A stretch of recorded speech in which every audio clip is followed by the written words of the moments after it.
Спасибо. Мы двигаемся дальше. Я приглашаю Марата Арсланова. Я уверен, что большинство из вас не слышало о BitRewards, и он лежит. И большинству из вас будет интересен их кейс по быстрому привлечению блогеров по CPA-модели для Яндекс.Музыки. Марат, тебе слово. Так, да, всем привет. Меня зовут Марат, я занимаюсь маркетингом BitRewards. Мне очень приятно, что столько народу пришло на это мероприятие, это очень круто. Конечно, пришли не все, я еще вижу, там есть люди в кулуарах. Надеюсь, они пожалеют, что не слушали мой доклад. Мы будем разговаривать сегодня о блогерах. Я расскажу, какую модель мы сформировали у себя, в отличие от классической, как мы ее обошли, как мы ее улучшили и предложили клиентам. Видите на экране BitRewards и Virtual Vibe, два названия. Изначально мы привлекали блогеров в рамках нашей системы BitRewards. То есть это было дополнение для наших клиентов, поскольку многие из них не имели достаточно трафика, чтобы развернуть реферальные, мотивационные программы, там, платформу вознаграждения завести. И мы искали способ, как бы им привести трафик на сайт. Трафик, который сразу работает, то есть он наиболее приближен к реальному. Такой трафик есть у блогеров. Такой трафик есть вообще в социальных сетях, но у блогеров очень круто получается с ним работать. И мы решили, чтобы не мучить клиентов, там, какая у вас реклама, какой у вас трафик, почему много отказов, вот с этим вопросом просто приглашать блогеров, чтобы они отправляли их аудиторию на сайт. Ну, естественно, она должна конвертиться, она должна быть какой-то коммерчески выгодной, поэтому мы начали с этим работать сами. И прошли весь путь от того, когда ты понимаешь, мне надо купить блогера, до того пути, когда ты понимаешь, какого, где и за сколько тебе блогера купить, чтобы он тебе принес определенное количество конверсий. В итоге это вылилось из простого дополнения, допустим, к нашей реферальной программе, к полноценному проекту, который называется Virtual Vibe. Он стартанул в июле, начали работать в июне, сформировали его в июле. Поэтому он такой молодой, мы очень быстро растем. И поэтому я здесь буду больше говорить не про BitRewards, наш основной проект, а про Virtual Vibe. В итоге мы пришли к модели, когда у нас на бирже, кроме классических CPM размещений, это когда все знают, вы приходите к блогеру, говоришь, вот тебе деньги, сделай мне размещение. У нас есть модели CPA.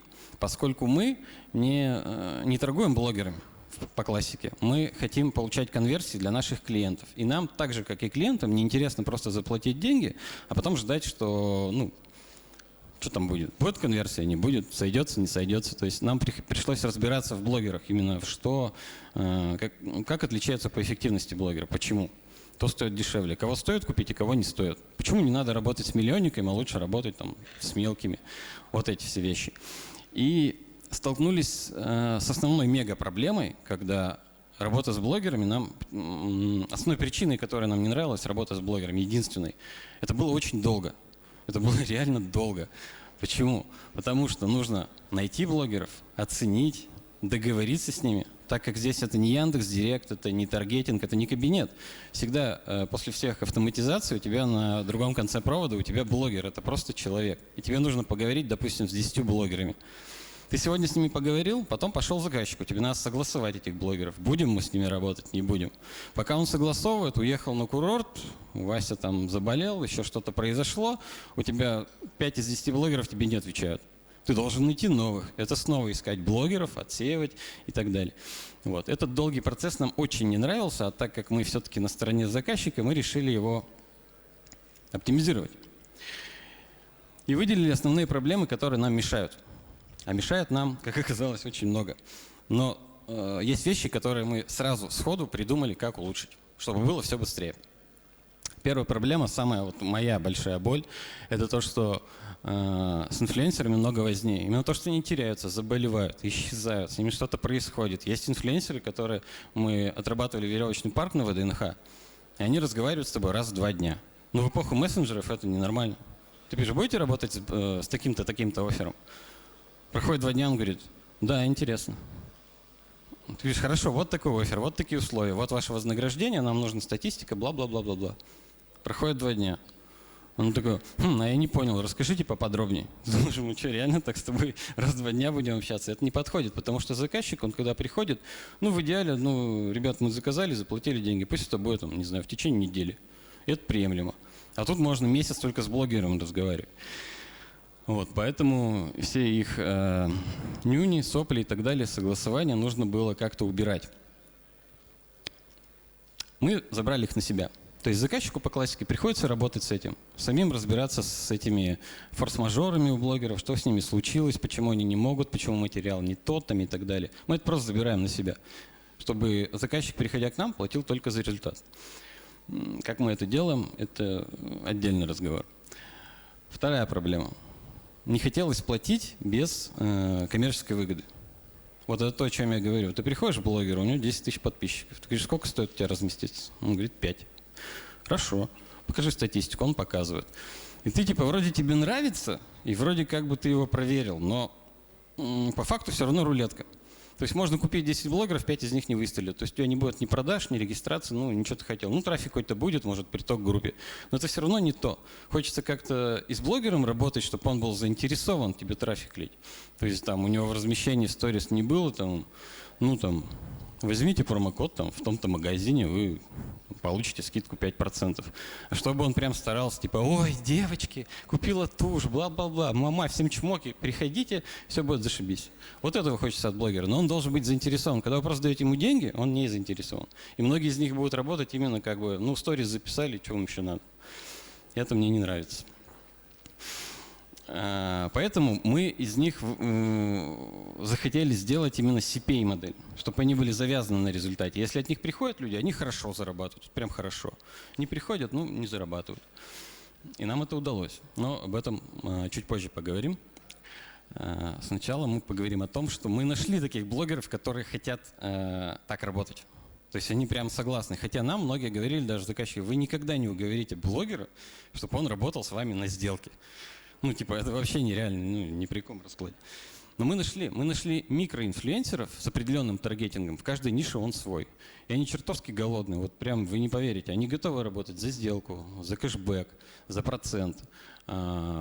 Многие из них еще до разговора о вознаграждении сами с тобой говорят о бартере. То есть это признак того, что вы правильно выбрали аудиторию. То есть она заинтересована в вас. И даже тот самый блогер, если он работает там, не знаю, в бьюти, да, в косметике, и вы предлагаете хороший товар. Он говорит, а давайте бартером. Ну, типа, я согласен. Вот если вы мне это предоставите, такую продукцию, я готов про вас писать сторис. То есть это хороший таргетинг. Работая сами на бирже, вы вряд ли такого достигнете, только если вы, например, у нас раньше не работали или в каком-нибудь агентстве на потоке, где вы действительно можете очень круто отобрать блогеров.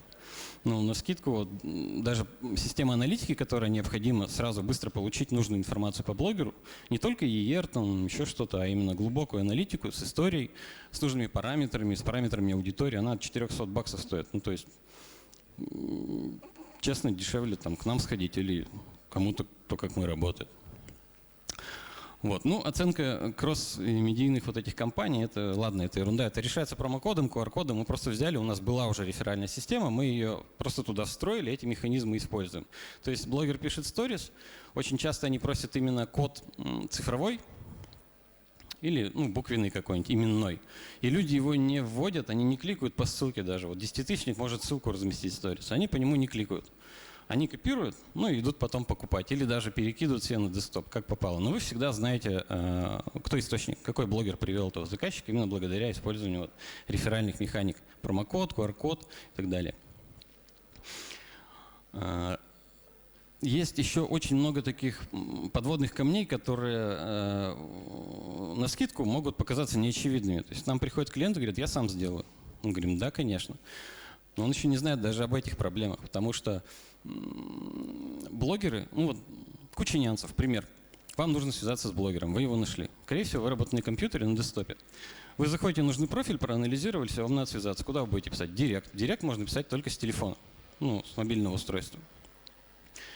Но блогеров хотя бы там 10, 15, 20 тысяч личка, директ уже завалены. И они регулярно пропускают ваши сообщения. То есть даже мы, когда пытаемся достучаться до них, нам приходится несколько раз писать. Мы это знаем, мы пишем, нормально отрабатывается. И то при этом конверсия в отклик просто в элементарный, ну, со 100 запросов может быть 15. Да просто тупо он пропускает. Он потом так и напишет, я даже не видел, у меня как бы не прочитанных там сотни. Вот, поэтому нужно брать контакты. А Инстаграм показывает контакты у многих блогеров, особенно у бизнес-профилей, но это доступно только с мобильного телефона. То есть вы должны либо в браузере эмулировать мобилу, либо идти с мобильного телефона и там забирать телефон и его email. И желательно написать ему везде. А на телефон не надо ему звонить, нужно его взять и написать ему в Telegram, WhatsApp и Viber. Вот именно вот так спамя вы можете достаточного отклика добиться. Просто запомните, что со 100 в среднем 15 блогеров вам откликнутся. То есть вы отобрали 100 релевантных, у которых нужная аудитория. 15 только с вами разговаривать начнут. Но если вы будете, вот как я говорю, с ними общаться, тогда вы, конечно, быстрее их наберете. Но это занимает время. И общаются они там, мягко говоря, не по делу. Долго будете разговаривать. Вот. Что еще из проблем? Ну, в принципе, решая вот эти даже 4 направления, можно уже добиться невероятной скорости. То есть, когда мы только начинали, мы работали, там, отобрали полблогеров, с учетом того, что нам пришлось заменить половину, потому что мы 2,5 недели согласовывали их с заказчиком, быстро набрали других, но ушло где-то 6 недель. Но это ненормально, когда у тебя всего полблогеров, я не помню, там 10 или 11. Это очень долго. Можно проворачивать быстрее. Все, что нужно для этого, это заказчик вам должен довериться. Логика очень простая. Заказчику на самом деле не нужен блогер. То есть, если у вас интернет-магазин, вам блогер не нужен, вам без разницы какой-то блогер. Вот, допустим, у вас там, вы продаете корм для животных. Это не значит, что вам нужен заводчик профессиональный собак или то, что вам нужен человек, у которого есть собака. Нет, вам нужен любой блогер абсолютно, у которого в аудитории есть люди с домашними животными. У заводчика вы их вообще не найдете. Заводчики, там, если вы пуриной торгуете, они не покупают ваш корм. Они специальный корм для шерсти, там, для выращивания чемпионов ищут. Он очень дорогой. Если вы на масс-маркет работаете, вам просто нужен лайфстайл-блогер. Желательно там не путешественник, а тот, который на месте сидит. Просто блогер. И это такие же люди, как мы с вами. Там, сварщик, администратор, там, я не знаю, сисадмин. Да, у них собаки и кошки, да, они покупают пурину. Неужели они читают заводчиков? Да нет, у меня собака была, у меня 2 кошки еще есть. Нет, я не смотрю никаких заводчиков, я смотрю обычные развлекательные каналы там, да, или лайфстайл, вот такие. И вот там нужно искать аудиторию. Так вот, вам, обращаясь к вам как к заказчикам, блогер вам не важен, вам нужна аудитория. Аудиторию вы не можете подбирать, потому что для подбора аудитории нужен, первое, опыт, второе, специальные инструменты и глубокое понимание сети, допустим, Инстаграм. У нас все это есть, поэтому мы можем быстро подбирать аудиторию и, исходя из аудитории, находить тех блогеров, которые на нее воздействуют, и предлагать их вам. И вот это работает очень круто. Извини, каким образом? Ну окей, у меня зоотовары, мне нужны твои сварщики. Где ты этих сварщиков будешь доставать, каким образом идет наше взаимодействие? Ну, я до конца, если алгоритм расскажу, мне технический директор бошку-то открутит. Нет, я плачу столько-то, мы же с вами тоже по CPA-модели работаем, правильно?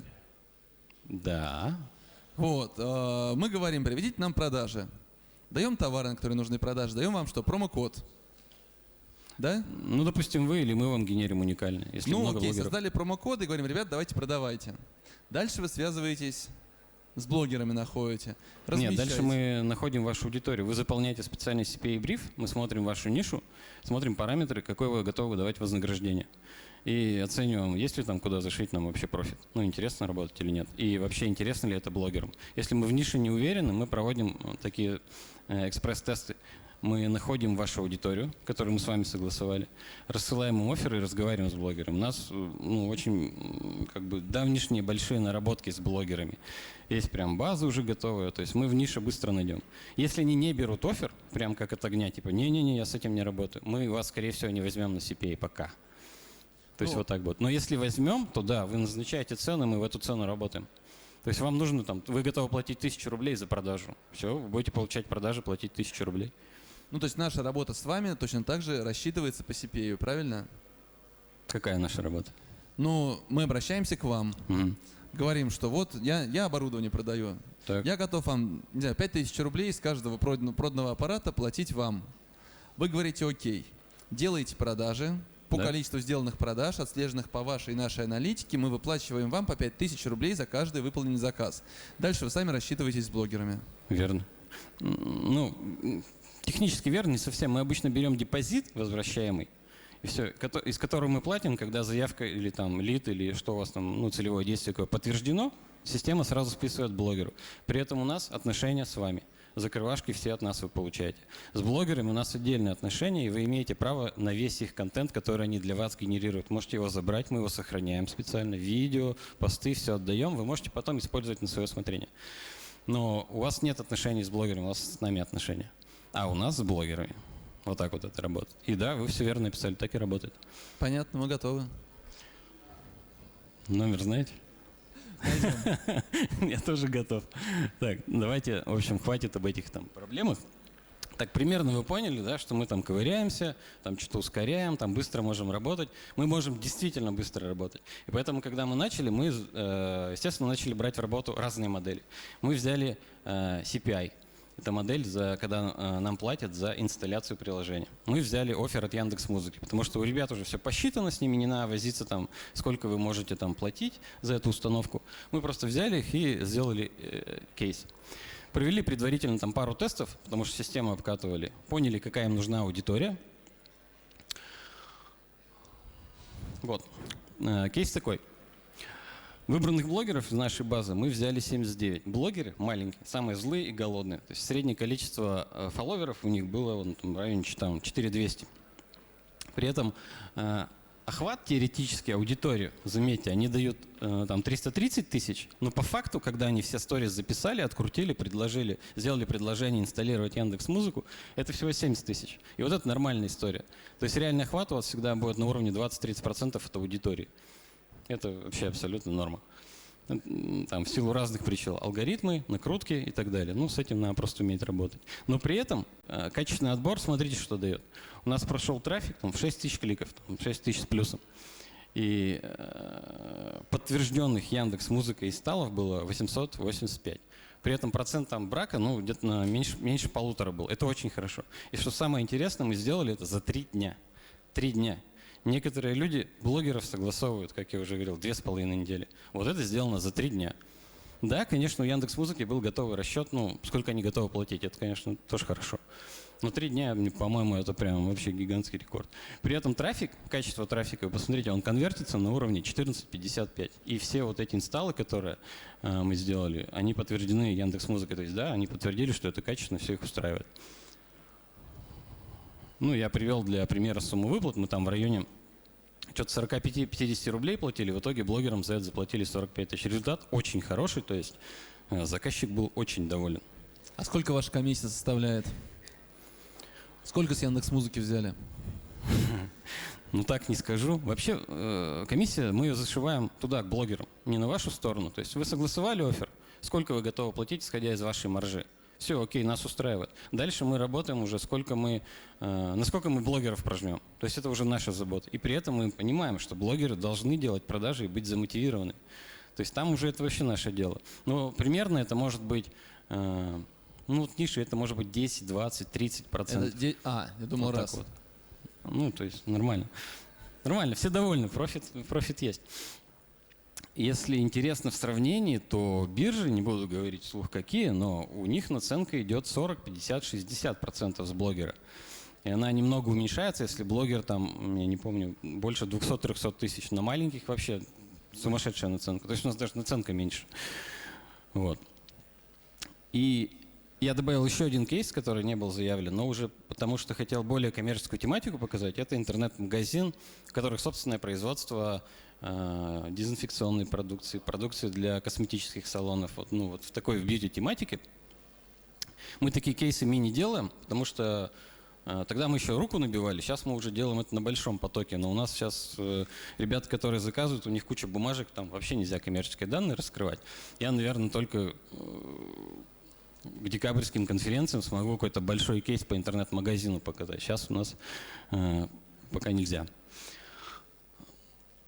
Вот, мы делали такой кейс, и пожелание заказчика единственное было, которое проблемное, которое нас опять по времени удлиняло, но делало компанию более качественной.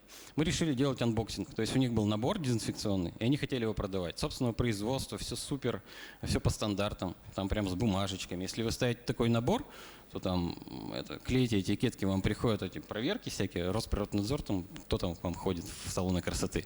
Они просто на бумажке смотрят, все круто, у вас все классно. Вот это готовый набор. Классное предложение. Заказчик сказал, я готов платить 20% с каждого заказа блогеру.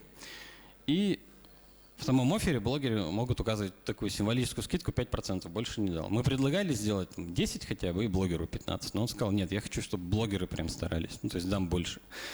На самом деле 20% это немного. То есть, допустим, в рынке надо давать больше за первого клиента, я вам скажу, потому что вы должны учитывать LTV и зарабатывать с него больше. На Западе за первого клиента дают 300, бывает 400% от суммы первого заказа. То есть у нас в России рынок еще так не развит, поэтому у нас, ну ничего себе, 20% даю, и так дофига, хватит. Хотя билетники уже могут давать 30 и 40% легко. Значит, здесь что получилось? Мы нашли 9 блогеров. Из них 4 вообще не сделали продажи. Ну, вообще 0. Вот прям zero. Даже в группу никто не пришел. Хотя у них мы тогда брали по серьезнее блогеров, не хотели прям в малышей выходить, уже брали у нас вот среднее количество, там указано фолловеров, у них по 27 тысяч было. То есть такие серьезные ребята. Но там вопросы, конечно, к накрутке, к ботам и так далее. Вот они также отрабатывали, писали сторис, клики. Ну, я указал 495, там их было побольше, просто были... С одного блогера были не протрекиваемые клики, так получилось. Ну, где-то больше. Ну, примерно такая цифра, это нормально для понимания. То есть даже при такой цифре количество покупок составило 65 штук, получается, с 5 блогеров. И этот трафик конвертился с цифрой 13%. Это отличная конверсия. То есть мы все знаем там про 3% по рынку, да? Это типа, ну, стандарт. Тут 13. Это очень круто. То есть в хороших каналах, ну, 13 это прям здорово. И да, они сделали продаж на 137 тысяч. Суммарные затраты я указал. Все их затраты это кэшбэк, они заплатили 27 тысяч там с копейками. И в скидке 5% уже получается они 7 тысяч теряли на стоимости товара. Вот и все их затраты. ROI считаем, получается 300%. Это прям супер. Это всего, ну как бы, сами понимаете, вы тратите сколько? 35 тысяч, зарабатываете 137. И это при том, что мы провели кампанию за 4 дня, из которых 1,5 доставляли эти боксы до блогеров. Ну, тут все по Москве, в область один уехал и все. Ну, то есть это очень быстро. При этом мы не против, когда заказчик видит вот эти 5 эффективных и оставляет у себя и работает с ними напрямую. Вообще 0 проблем. Просто мы знаем, что он потом, когда ему понадобится больше блогеров, он опять их не сможет отработать, он все равно придет к нам. Мы им отработаем, пусть дальше с ним работает. Когда у него будет там 20-30 блогеров, ему придется либо человека нанимать, чтобы просто с ними общаться, потому что это невероятное количество времени уходит. Ну, либо опять к нам приходить. Ну, то есть это нормальный бизнес, мы здесь вообще не жадничаем, везде двигаемся, по офферам договариваемся абсолютно гибко, особенно на том этапе, когда нам нужно расти. У нас сейчас не так много ниш, где мы готовы прям сходу взять и сказать, да, мы тут с вами точно работаем. У нас большинство ниш сейчас нужно оценивать. Но мы точно работаем в туризме, в ивентах, в бьюти, там, косметике, в медицинских услугах и, ну, в принципе, в товарах повседневного спроса, да. То есть, да, мы уже там знаем, как работать, очень большие наработки, мы себя очень уверенно чувствуем. В других нишах мы либо откажем, если это, ну, там, знаете, какие-то спорные тематики, типа БАДы, микрозаймы, там еще что-то, блогеры просто брать не будут, ну, смысла нет время тратить. А некоторые, если впервые кто-то, вот сегодня ко мне подходили, там были тематики такие, неизвестные. То есть мы опять по ним будем стресс-тесты гонять такие, чтобы определить, можно ли работать. Да, вот мы берем, просим заполнить бриф и гоним на тест всех. А потом по результату говорим, да, мы будем работать. Мы либо скажем, что мы не будем работать, либо скажем, будем работать, но нужно улучшить оффер ваш там и так далее. Ну, будем договариваться, в общем. Вот. Ну, по итогу клиент что хочет, то есть по какой модели он работает, это инсталлы, это там CPC, это продажи и так далее. Мы, конечно, шлем отчет именно в разрезе той метрики, которую он хотел. В принципе, все. Вот все, что я хотел рассказать про блогеров, 2 кейса, я думаю, вполне достаточно. Так Спасибо. что спасибо. Мы разошлем видео и презентации примерно через неделю. Я попрошу сегодня своих сотрудников подойти как раз к Марату. Давайте подключим через неделю, увидим, как это работает на фор-офисе. Первый тест. Правильно же? За 7 дней можно? Да, у нас есть. У нас в ЦП есть офферы. Добрый день, Максим, магазин K-Skin, корейская косметика. Все-таки есть ли в этой истории место бартеру? Хотелось бы узнать. Есть. Тогда получается, что мы отправляем там, грубо говоря, блогерам наборы там того, чего мы хотим, а с вами мы уже рассчитываемся там более монетами, да? Ну, то есть наборы вам не нужны, насколько я понимаю, да? Ну, если у вас мужские средства есть. Есть, да. Нет, Ну, мы всегда если можем вы еще здесь, договориться. мы обсудим. Знаете как? Про бартер что хочу сказать. Да, когда вы угадываете прям с нишей, то я сам был удивлен. Блогеры сами говорят, а давайте бартер. Вот мы хотим этот товар дать. Вот с септолитом также было. Они говорят, просто пришлите мне 2 коробки и все. Такие, окей, это круто, бартер это выгодно. Вот, но если их будет немного, мы просто заказчику говорим, так, вот эти ребята по бартеру, ну, мы просто их не будем, ну там 1-2, ну что. Но если их будет много, ну типа, давайте договоримся на что-нибудь. Типа такого. Но это будет в любом случае вам выгодно. Еще небольшое добавление Я вопрос. объясню, еще секунду, я объясню почему. Потому что если мы работаем с этими блогерами, да, мы либо, скажем, отдадим их вам, скажем, сами общайтесь, либо мы их доработаем, ну, что-то нам тоже надо получить, там тот же кэшбэк, который вы им назначили, например, и все. Потому что это время занимает, серьезно, с ними общаться, это прям ад, вы не представляете. И в ваших примерах звучали в основном истории. Можно ли задать в ТЗ, например, что было обязательное описание поста? Без проблем вообще. Посты, галереи, серии, любой формат, который доступен в соцсети, они делают. Просто почему сторис? Потому что сторис вот, ну, примерно 3 месяца назад, вот раньше пост было круто, сторис не смотрели реально. Ну, сторис лучше конвертит, и сторис можно сейчас прикрепить сторис ссылку. прям, ну, как бы конвертит там, просто я фантастически, понимаю, да. поэтому почему надо брать сторис, я считаю. Спасибо. Здравствуйте. Вопрос в следующем. Вы работаете только с русскоязычным сообществом, либо это могут быть другие страны и блогеры там, ну, если продукт, как бы он не является там уникальным для России? Давайте так. Если нет, то рассматриваете ли эти области? Да, мы сейчас рассматриваем и очень активно. Но Так нет. скажем. Да, но нет, да? Ну, знаете, давайте я вот со сцены об этом не буду говорить, но вы ко я мне имею в виду, что подойдете? сейчас вопрос был, сейчас не работаете? Нет. Марат, а скажите, пожалуйста, а вот вы сразу можете дать какой-то прогноз, реально сколько трафика привлечь, ну, по какому-то продукту и, соответственно, все-таки минимальную стоимость конверсии, ну, точнее, целевого действия, за которую будет работать блогер? Просто вот ваш кейс, да, с Яндекс.Музыкой, то есть фактически вы, ну, привлекли, сколько там было, 886 инсталлов, да? Почти 900, там где-то рублей по 45-50 Ну да, инсталлов, то есть так. почти 900. Но я думаю, что Яндекс.Музыка бы и там и 2000 купила, и 5, и 10. То есть почему 900 получилось, почему не больше? Ну, в смысле, сколько успели? За 3 дня, как бы, ну это нормально. Нет, блогеров-то было мало.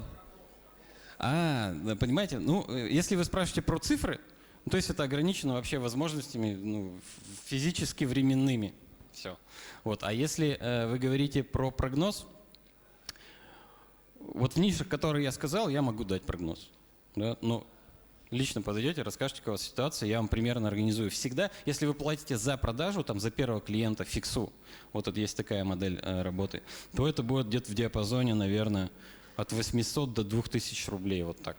Могу вам сказать. То есть меньше не имеет смысла платить. Ну, в России это, в принципе, во многих нишах это много. Люди не готовы. Они скорее хотят кэшбэк или еще что-то. Мы иногда рассматриваем гибридные модели, когда какую-то фиксу сначала платим, и дальше уже процент с продаж. Да? Ну, у нас это кэшбэк в нашу реферальную систему. Ну, так что вот. Если нишу знаю, могу дать прогноз. Не знаю, не дам. Ясно, Марат, спасибо большое. Интересная история. Мы обязательно сами попробуем тоже. Спасибо.